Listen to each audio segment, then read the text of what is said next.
बड़ी खबर इस वक्त आ रही है। चुनाव आयोग के निर्णय को सुप्रीम कोर्ट में चुनौती देने वाली उद्धव गुट की याचिका पर सुनवाई इस समय चल रही है। उद्धव ठाकरे गुट की तरफ से कपिल सिब्बल अपना पक्ष रख रहे हैं, वहीं शिंदे गुट के वकील हैं एनके कौल।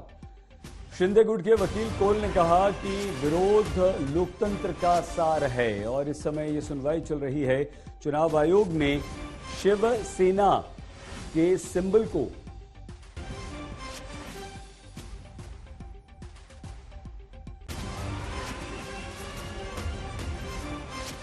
शिंदे गुट को आवंटित कर दिया था, यानी कि दे दिया था, जिसके विरोध में उद्धव गुट सुप्रीम कोर्ट पहुंचा था और सुप्रीम कोर्ट ने यह कहा था कि आज हम इस पर सुनवाई करेंगे। इस समय यह सुनवाई हो रही है क्योंकि जैसे ही चुनाव आयोग ने शिंदे गुट को शिवसेना का चुनाव चिन्ह दिया, शिवसेना शिंदे गुट की हो गई, मतलब असली शिवसेना शिंदे गुट की तरफ से चले गई। लेकिन अब उद्धव ठाकरे ने इस मामले में सुप्रीम कोर्ट में गुहार लगाई, याचिका डाली, तो याचिका पर सुनवाई इस समय चल रही है और शिंदे गुट के वकील ने कहा है कि इन्हें पहले हाईकोर्ट जाना चाहिए था, ये सुप्रीम कोर्ट सीधे कैसे चले गए। तो सुप्रीम कोर्ट के 3 जजों की बेंच अभी इस समय सुनवाई कर रही है और इस समय ये सुनवाई सुप्रीम कोर्ट में चल रही है।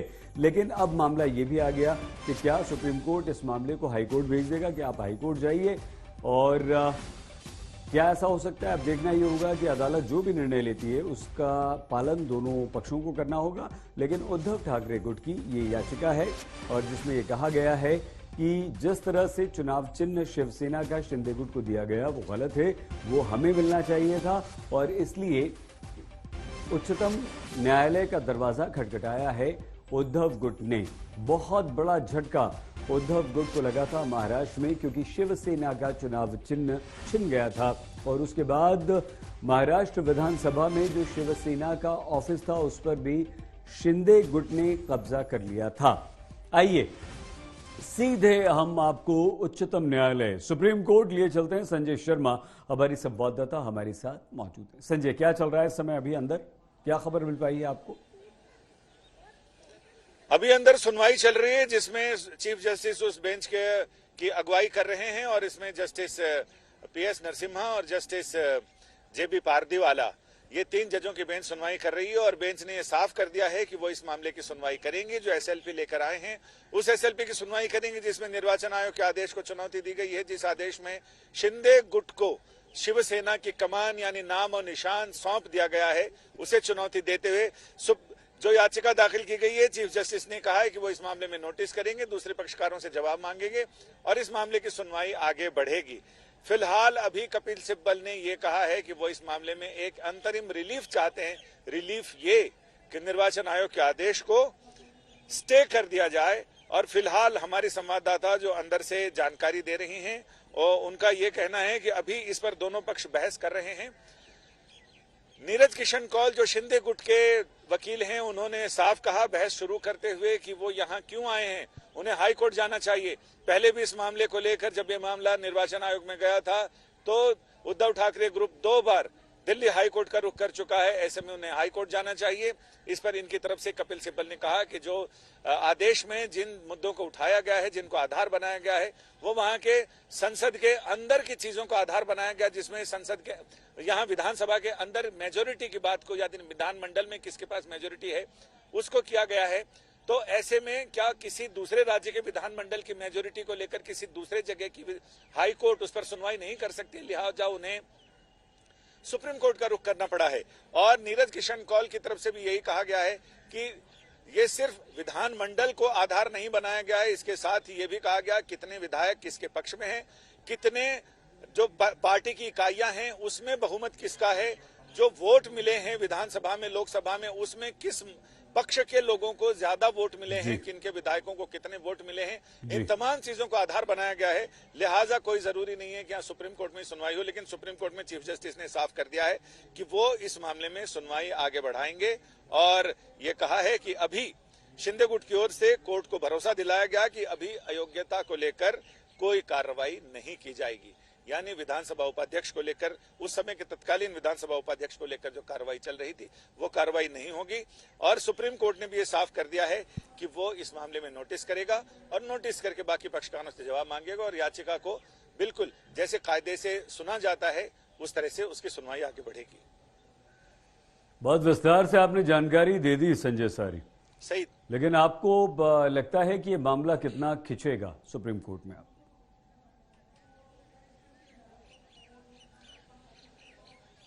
पहले तो हमें ये लग रहा था कि सुप्रीम कोर्ट शायद इन्हें ये आदेश देगा कि आप संबंधित हाई कोर्ट जाएं, लेकिन जिस तरह का फच्चर ये फंसाया गया है और जिसमें ये कहा गया, कपिल सिब्बल ने कहा कि किसी दूसरे राज्य के विधानमंडल के आंतरिक मामले में कोई दूसरे राज्य की यानी महाराष्ट्र का मामला है, दिल्ली हाई कोर्ट उस पर सुनवाई कैसे करेगा? सुप्रीम कोर्ट को ही सुनवाई करनी चाहिए।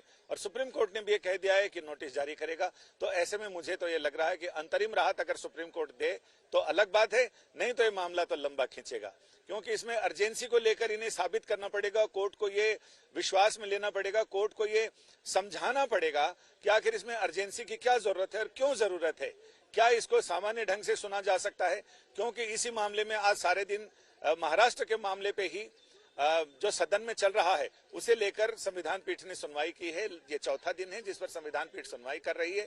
तो ऐसे में दोनों चीजें यानी जो अनुसूची 10 के अंदर स्पीकर को अधिकार दिए हैं उसको भी चुनौती दी गई, उस पर भी सारे दिन बहस चली है और अभी आगे भी चलनी है। लेकिन ये मामला जुड़ा हुआ तो उसी से है।